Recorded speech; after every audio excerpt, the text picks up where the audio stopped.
सबको जय मसीह की। धन्यवाद करते हैं परमेश्वर का इस सुंदर समय के लिए। आज हम फिर प्रस्तुत हुए हैं आपके सामने परमेश्वर का वचन लेकर। प्लीज़ इस वीडियो को लाइक, शेयर और सब्सक्राइब करना ना भूलें। आज का हमारा विषय है शैतान। शैतान कौन है, ये शैतान कहाँ से आया और पृथ्वी पर शैतान कैसे कार्य करता है। आइए जानते हैं परमेश्वर के वचन बाइबल से। आज हम जानेंगे शैतान के बारे में कि सच क्या है। हम बाइबल से सीखेंगे सबसे पहले स्वर्ग और पृथ्वी का निर्माण हुआ। उत्पत्ति 1:1 में ऐसे लिखा है कि आदि में परमेश्वर ने आकाश और पृथ्वी की सृष्टि की। पृथ्वी के निर्माण से पहले परमेश्वर ने स्वर्गदूतों का और स्वर्ग के हर एक चीज़ का निर्माण किया, जिसका जिक्र पवित्र आत्मा के द्वारा पवित्र बाइबल में किया हुआ है। और यहोवा परमेश्वर ने अपना सिंहासन शुरू से लेकर अंत के लिए स्वर्ग में लगाया है। परमेश्वर ने स्वर्गदूतों को अलग अलग कामों के अनुसार बांट दिया। कुछ स्वर्गदूत परमेश्वर की सेवा टहल करते हैं और कुछ सिंहासन के पास रहते हैं और कुछ युद्ध के लिए और कुछ परमेश्वर की महिमा करने के लिए हैं, जैसे कि प्रकाशित वाक्य अध्याय 4 वचन 8 और 9 में लिखा है। चारों प्राणियों के 6-6 पंख हैं और चारों ओर भीतर आंखें ही आंखें हैं, और वह रात दिन विश्राम लिए ये कहते रहते हैं, पवित्र पवित्र पवित्र प्रभु परमेश्वर सर्वशक्तिमान, जो था और जो है और जो आने वाला है। जब वह प्राणी उसकी जो सिंहासन पर बैठा है और जो युगान युग जीवित है, महिमा और आदर और धन्यवाद करेंगे। परमेश्वर के 3 प्रिय स्वर्गदूत थे, मिकाएल, जिब्राइल और लूसीफर। इन सब से लूसीफर परमेश्वर का खास स्वर्गदूत था, जो देखने में अति सुंदर और सबसे बुद्धिमान था। और वो ही एक ऐसा स्वर्गदूत था जिसके द्वारा परमेश्वर की आराधना की जाती थी, और आराधना करने वाले स्वर्गदूत का लीडर था। लूसीफर को भोर का तारा भी कहते हैं। हिजकेल 28वां अध्याय वचन 12 से 15 में पढ़ेंगे। तू तो उत्तम से भी उत्तम है, तू बुद्धिमान से भरपूर और स्वर्ग सुंदर है। तू परमेश्वर की अदन नामक बारी में था। तेरे पास आभूषण, मणिका, पदराग, हीरा, फिरोजा, सुलेमानी, मणि, इशाब, नीलमणि, मरकत और लाल सब भांति के मणि और सोने के पहरावे थे। तेरे डफ और बांसुरी तुझी में बनाई गई थी। जिस दिन तू सिरजा गया था, उस दिन वह भी तैयार की गई थी। तू छाने वाला अभिषिक्त करूब था। मैंने तुझे ऐसा ठहराया कि तू परमेश्वर के पवित्र पर्वत पर रहता था। तू आग सरीखे चमकाने वाले मणियों के बीच चलता फिरता था। जिस दिन से तू सिरजा गया और जिस दिन तक तुझ में कुटिलता ना पाई गई, उस समय तक तू अपनी सारी चाल चलन में निर्दोष रहा। तो आप इस स्वर्गदूत के बारे में जान ही गए होंगे, जो भोर का तारा, लूसीफर, शैतान और पुराना साम कहलाता है। परमेश्वर ने शुरू से सब कुछ अच्छा ही बनाया था, लेकिन लूसीफर के मन में घमंड आने से वो पापी ठहरा। आइए जानते हैं यशाया 14वां अध्याय वचन 12 से 15 तक। हे भोर के चमकने वाले तारे, तू कैसे आकाश से गिर पड़ा है। तू जो जाति जाति को हरा देता था, तू अब कैसे काट कर भूमि पर गिराया गया है। तू मन में कहता तो था, मैं स्वर्ग पर चढ़ूंगा, मैं अपने सिंहासन को ईश्वर के तारागण से अधिक ऊंचा करूंगा और उत्तर दिशा की छोर पर सभा के पर्वत पर विराजूंगा। मैं मेघों से भी ऊंचे ऊंचे स्थानों के ऊपर चढ़ूंगा, मैं परम प्रधान के तुल्य हो जाऊंगा। परंतु तू अधोलोक में उस गड्ढे की तरह तक उतारा जाएगा। हिजकेल 28वां अध्याय वचन 16 से 18 में पढ़ेंगे। परंतु अब हम जानेंगे कि उस समय स्वर्ग में क्या हुआ था। आइए जानते हैं प्रकाशित वाक्य 12वां अध्याय वचन 7 से 9 में। फिर स्वर्ग में लड़ाई हुई।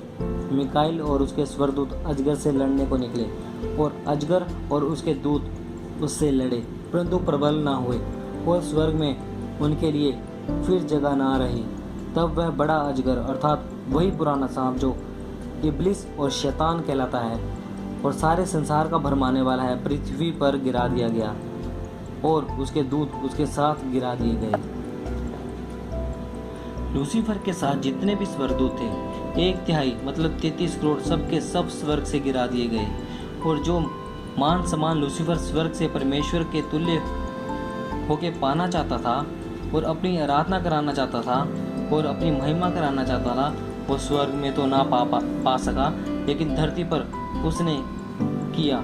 शैतान और उसके दूतों ने मनुष्य जाति को भरमा कर अलग अलग धर्मों में बांटकर, अलग अलग जातियों में बांटकर अपनी पूजा और महिमा करवाने लगा। जैसे कि शैतान ने आदम और हवा को भरमाकर उनसे परमेश्वर की आज्ञा तोड़वा के पाप करवाया, जिसके द्वारा आदम और हवा की आत्मिक मृत्यु हो गई और उनमें से परमेश्वर का पवित्र आत्मा निकलकर उनमें से पिता के पास चला गया। और शैतान ने आदम और हवा को अपना दास बनाकर पृथ्वी पर राज किया और आज तक उसी का अधिकार चल रहा है। वचन कहता है, जो पाप करता है वह पाप का दास है। उसका एक ही लक्ष्य है कि मनुष्य जाति को अपने साथ नरक में ले जाकर अपने साथ मनुष्य को भी नष्ट करे। परमेश्वर ने शैतान के लिए नरक ठहराया है, लेकिन मनुष्य शैतान की राह पर चलकर अपना रास्ता नरक ही में ले जा रहा है। परमेश्वर ने मनुष्य को अपने हाथों से बनाया था और अपनी महिमा के लिए बनाया था, लेकिन आदम और हवा की एक गलती के कारण पूरी मनुष्य जाति पापी हो गई। लेकिन परमेश्वर तो परमेश्वर है, उसकी योजना मनुष्य जाति के लिए पाप से छुटकारे के लिए एक योजना पहले ही बना ली थी। परमेश्वर ने अपने पुत्र यीशु मसीह को पृथ्वी पर भेजने की योजना बनाई।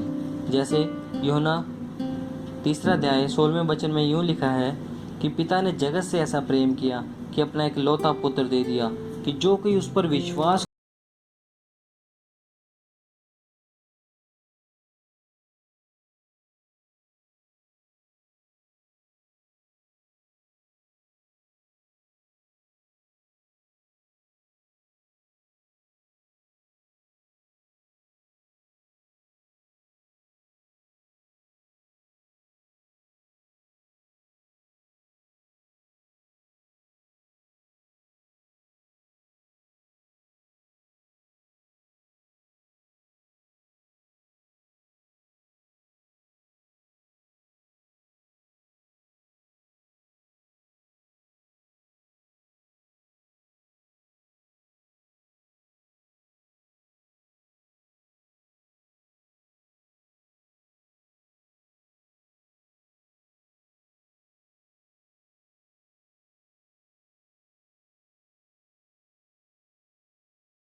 वो हैं जो पवित्र आत्मा के द्वारा लिखे हैं और जिन गीतों में परमेश्वर खुश होता है। इसी तरह अपनी उपस्थिति अपने आराधकों के बीच में लगाता है। इसी तरह बुरे गीत जो शैतान की तरफ से होते हैं, इन गानों में चल चरित्र, गाली, नशा झूठ, नंगापन और हंसी मजाक, लड़ाई, दुख भरे गीत, दोष लगाने के सिवाय इन गीतों में कुछ भी नहीं होता, जो कि मनुष्य अपनी ज़िंदगी और दूसरों की ज़िंदगी पर विचार करता और बुराई को जन्म देता है, जिससे शैतान की महिमा होती है। ये सब दुनियावी गीत हैं जो फिल्म इंडस्ट्री, हॉलीवुड, बॉलीवुड में जो चलते हैं। जितने भी संसार में संसारिक गीत हैं वह सब शैतान के द्वारा ही बनाए गए हैं। लोगों को पता ही नहीं है कि असली दुनिया शारीरिक नहीं आत्मिक है। शैतान आज के समय में टीवी, मोबाइल, फिल्म इंडस्ट्री को ऐसे इस्तेमाल कर रहा है कि लोगों की आंखों में अंधकार में छिपा रहा है। लोगों को पता ही नहीं है कि उनको शैतान इस्तेमाल कर रहा है अपनी महिमा के लिए, जबकि हम परमेश्वर की महिमा के लिए बनाए गए हैं, ना कि शैतान की। बस मैं यही कहना चाहता हूँ कि यीशु मसीह सबसे बहुत प्यार करता है और वो चाहता है कि वो हर मनुष्य जो पाप में ज़िंदगी काट रहा है वो अपना मन फिरा के वापस आ जाए और प्रभु यीशु मसीह के पास आ जाए, और उस शैतान जो गर्जने वाले सिंह के समान दरवाजे पर बैठा है कि कब किसको फाड़ खाए, उससे बचे रहें। उसका एक ही काम है, चोरी करना, घात करना, नाश करना, जो आपको कुछ पल की खुशी देता है और एक ही झटके में चली जाए और सब कुछ बर्बाद कर देता है और शारीरिक और आत्मिक खुशी और आनंद छीन लेता है। यीशु ने कहा, मैं इसलिए आया कि तुम जीवन पाओ, बहुतायत का जीवन पाओ। अब चुनाव आपके हाथ में है कि किसे चुने, अनंत जीवन को या नरक के जीवन को, जो बिना चुनाव के तय है। मैं यही प्रार्थना करता हूँ कि परमेश्वर आपकी आत्मिक आंखें खोले और आप पर अनुग्रह करे। सबको जय मसीह की।